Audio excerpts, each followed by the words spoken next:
Salama daholo anio indray ny tantaratsika dia mitondra lohateny hoe tsy mino ny fisian'Andriamanitra sa akamoana.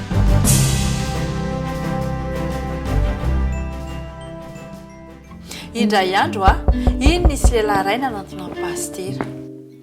Zaho pastera tsy mino fisian'Andriamanitra izany fa ianao ve mba afaka miresaka amiko ny momba an'Andriamanitra? Hoy pastera namaly azy. Efa nianatra ve ianao na nandalina ny bokin'ny filazantsara? Efa nianatra ny soratra masina ve ianao? Tsy zaho efa hoe tsy mino fisian'Andriamanitra izany.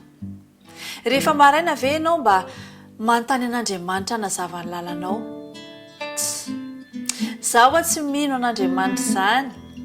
Arono ianao ve aloha mba efa nitady olona na fiangonana mba nahafahanao ny zara ny zavatra tadiavinao tamin'ny rahalahy na anabavy ao amin'i Jesosy? Zaho tsy mino fisian'Andriamanitra izany.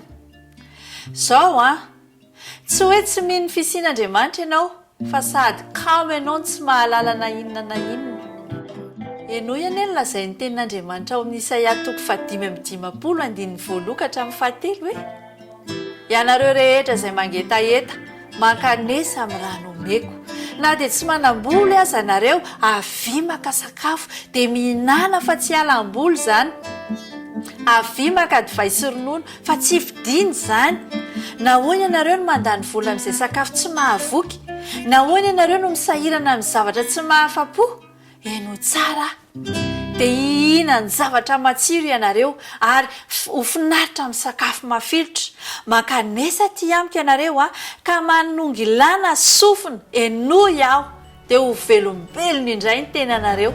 Anaovako fanekem-pihavanana mandrakizay ianareo ka omeko fitahiana na mpanantenaiko an'i Davida. Itayanao anie Andriamanitra.